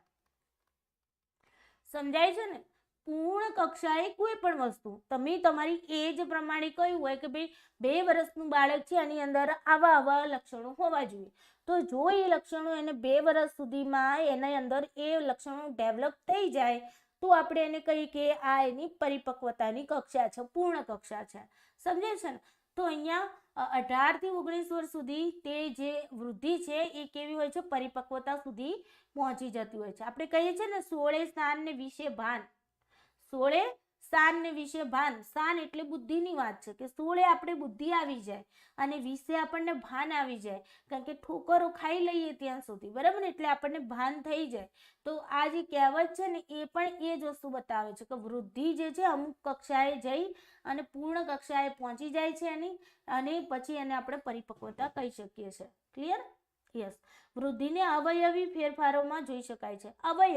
અવયવી એટલે આપણા જે અંગો છે, આપણા અવયવો છે, અંગો છે ને, શારીરિક અંગો, એને આપણે અવયવ કહીએ, બરાબર. તો અવયવ જે તમારા અંગો છે એના ફેરફારોમાં તમે વૃદ્ધિને જોઈ શકો છો. જેમ કે તમારી હાઈટ વધી, તમારું વજન વધ્યું, તમારું કદ વધ્યું, બરાબર ને. તમારા મગજનો વિકાસ થયો, બરાબર. તમારા ધડનો વિકાસ થયો, તમારા છાતીનો વિકાસ થયો, તમારા હાથનો વિકાસ થયો, તમારા પગનો વિકાસ થયો. તો આ આપણે જોઈ શકીએ છીએ, બરાબર ને. વૃદ્ધિ નરી આંખે જોઈ શકાય, બિલકુલ જોઈ શકીએ છીએ. તમારા હાથ વધે છે, તમારા પગ વધે. આપણે ઘણા સમયે એક નાનું બાળક હોય ને તો આપણે ઘણા વર્ષ પછી જોયું હોય ને બાળકને, માની લો કે 3જા ધોરણમાં ભણતું હતું બાળક અને 6ઠ્ઠા ધોરણમાં આવે ને આપણે જોઈએ ને, એટલે આપણે, તમે જોયું હશે, આ તમે ઓબ્ઝર્વેશન કર્યું છે. તો ઘણા, હા આ તારો છોકરો છે, આટલો લાંબો થઈ ગયો, આટલો મોટો થઈ ગયો, અરે હમણાં તો સાવ નાનો હતો, આટલો મોટો થઈ ગયો, આવું આપણે સાંભળ્યું હોય છે. તો મતલબ એ વૃદ્ધિ જોઈ એમણે પોતે નરી આંખે શું જોઈ, વૃદ્ધિ જોઈ. જેમ કે વજન છે, કદ છે, આકાર છે, એમાં થતો ફેરફાર નોંધી શકાય છે. નોંધી શકાય મતલબ એનો મેઝર કરી શકાય, આપણે એને નોંધ રાખી શકીએ કે ભાઈ 1 વર્ષ, માની લો ધોરણ 1માં ભણનારું બાળક છે, એની હાઈટ આટલી છે, એનું વજન આટલું છે. જ્યારે તમે ટીચર બનશો ને, ટેટની એક્ઝામ ક્લિયર કરી અને તમે ટીચરમાં લાગશો ને, એટલે તમારે આવશે દર વર્ષે તમારે, આમ તો દર 3 મહિને તમારે બાળકનું વજન ચેક કરવાનું હોય, બાળકની ઊંચાઈ ચેક કરવાની હોય, બરાબર ને. તો આ તો 2 વસ્તુ તમારે ચેક કરવાનું છે કે બાળક 3 મહિને બાળકનું વજન વધે છે, ઘટે છે, એની ઊંચાઈ વધે છે, ઘટે છે, બરાબર. તો આપણે નોંધી શકીએ છીએ. વૃદ્ધિ એ કુદરતી અને સહજ પ્રક્રિયા છે. વૃદ્ધિ એ કુદરતી છે. કંઈ તમે માની લો કે કોઈ હવે માની લો કે મારી હાઈટ છે બરાબર, એ ઓલ ઓવરઓલ મીડિયમ કક્ષાની ગણાય બરાબર, મીડિયમ કક્ષાની બી ન ગણાય, થોડી હાઈટ નીચી ગણાય બરાબર, એકદમ નીચી તો ન ગણાય બટ થોડી નીચી ગણાય બરાબર ને. તો કંઈ મને કોઈ ઊંચું કરી અને લાંબુ ખેંચી શકે? ન ખેંચી શકે, કુદરતી વસ્તુ છે. જ્યાં જેટલા સમયે હાઈટ વધવાની હતી એટલી વધી ગઈ. હવે એનાથી ઉપર પછી હું ગમે તેટલી કોશિશ કરું ને ઊંટડીનું દૂધ પીવું ને તો બી લાંબી ન થવું. સમજાય છે ને? ઊંટડીનું દૂધ પીવું તો બી ન થાય. જે હાઈટ, જે તમારી વૃદ્ધિ છે, જે કક્ષા સુધી પહોંચવાનું હતું એ કક્ષા સુધી તમારું જે વજન છે, તમારું કદ છે, તમારું આકાર છે, એ જેટલું વધી ગયો એટલો વધી ગયો હે ને. પછી એને પછી તમે કોઈની હાઈટ નીચું હોય તો એને લાંબો ન કરી શકો, અને કોઈ લાંબા હોય, અમિતાભ બચ્ચન કરતાં પણ લાંબા હોય તો એમને તમે ટૂંકા બી ન કરી શકો હે ને. તે કુદરતી અને સહજ, સ્વાભાવિક, સહજ એટલે કે સ્વાભાવિક, તો કુદરતી અને સ્વાભાવિક પ્રક્રિયા છે. મોટે ભાગે તે વારસા પર આધારિત હોય છે. વારસો ઇમ્પોર્ટન્ટ વસ્તુ છે. આપણે આવશે વિકાસની વાત કરીશું ને, તે વિકાસ ઉપર અસર કરનારા જે પરિબળો છે ને એની અંદર આવશે તમારે વારસો અને વાતાવરણ. તો વારસો એટલે જેનેટિક, તમને જે માતા પિતા તરફથી જે તમને મળેલા છે લક્ષણો, એને આપણે વારસો કહીએ છીએ બરાબર ને. પેલો વારસો નહીં કે વારસાગતમાં તમને પેઢીઓની પેઢીઓ આપી દીધી, એ વારસાની વાત નથી. બટ તમારા મમ્મીના જે અંડકોષ છે, તમારા પપ્પાનું જે શુક્રકોષ છે, એ ભેગું થઈ અને તમારું જે બીજ રૂપે તમારું નિરૂપણ થયું હતું, આ રોપણ થયું હતું, અને એના તમારા મમ્મી પપ્પા દ્વારા તમને જે પણ ગુણ લક્ષણો મળી રહ્યા છે એને આપણે વારસો કહીએ છીએ બરાબર. વારસામાં આપણે કહીએ છીએ કે સેમ ટુ સેમ એને ફઈ જેવી લાગે છે. હવે જો હું અને મારા ફઈને બંનેને ઊભા રાખીએ, નાના ફઈને, તમે સેમ ટુ સેમ લાગીએ બરાબર, તો એવું થાય. આપણે ઘણી વખત થાય કે એની મમ્મી જેવી સેમ ટુ સેમ લાગે છે હે ને, એના પપ્પા જેવું સેમ ટુ સેમ લાગે છે, અથવા તો એની આંખો એની મમ્મી જેવી છે, એના વાળ એના ફઈ જેવા છે. તો આ શું છે? વારસામાં મળે છે. લોહીના સંબંધો જે આપણા હોય છે ને, એ લોહીના સંબંધોની અંદર આપણને વારસો મળતો હોય છે બરાબર. તો વૃદ્ધિ એક એવી છે કુદરતી અને સહજ પ્રક્રિયા. જુઓ, દરેક લાઈનમાંથી ક્વેશ્ચન આવી શકે છે, એટલે કોઈ પણ લાઈનને તમે એકદમ ઇગ્નોર ના કરતા. ઓકે, આપણે એને સમજવાનું છે. તો વૃદ્ધિ એ કુદરતી અને સહજ પ્રક્રિયા છે. મોટે ભાગે તે ક્યાંથી મળતી હોય છે? વારસામાં. તમારું હવે માની લો કે મારું જે વજન છે બરાબર, હું જાડી છું બરાબર, તો પહેલા મારી મમ્મી પણ જાડી હોતી હતી, મારા દાદા પણ જાડા હતા. તો શું હું એવું કહી શકું કે ન કહી શકું કે મને વારસાગતમાં જાડાપણું મળ્યું છે? યસ, કહી શકું, વારસામાં મળ્યું છે હે ને.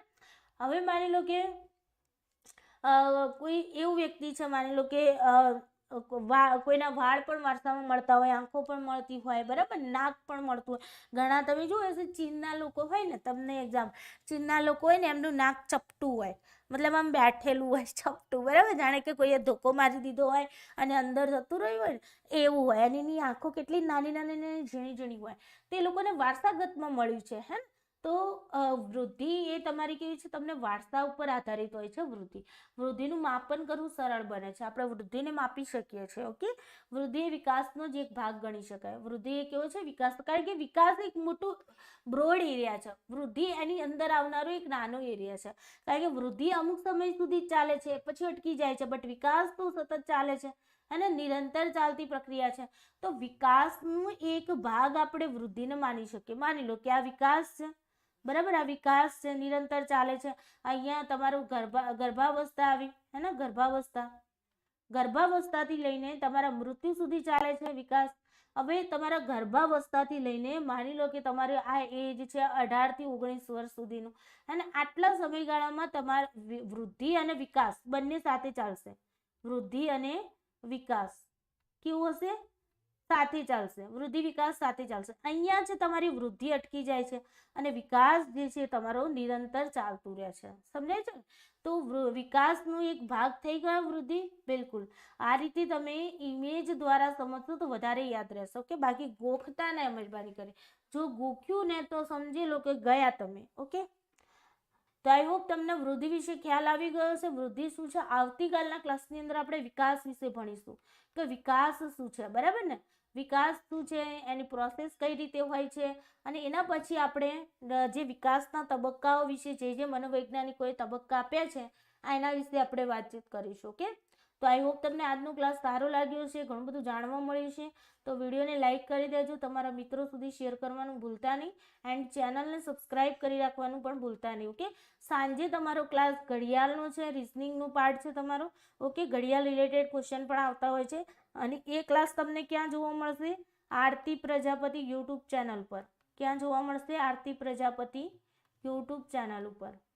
ઓકે, યુટ્યુબ ચેનલ સર્ચ કરશો તો પણ તમને યુટ્યુબ ચેનલ ઉપર મળી જશે. ઓકે, એકલું આરતી પ્રજાપતિથી ન મળે તો આરતી પ્રજાપતિ યુજીસી નેટ લખશો ને તો તમને તરત જ તમને શો થઈ જશે ચેનલ. ઓકે, એના ઉપર આપણો ઘડિયાળનો ક્લાસ છે. સાંજે હવે કેટલા વાગે છે એ હું તમને પછી કહીશ. ઓકે, કારણ કે યુજીસી નેટનો પણ ક્લાસ છે એન્ડ તમારો ટેટવાળાનો પણ ક્લાસ છે, એટલે એનો ટાઈમ મારે ફિક્સ સેટ કરી અને તમને કહેવાનું રહેશે. ક્લિયર?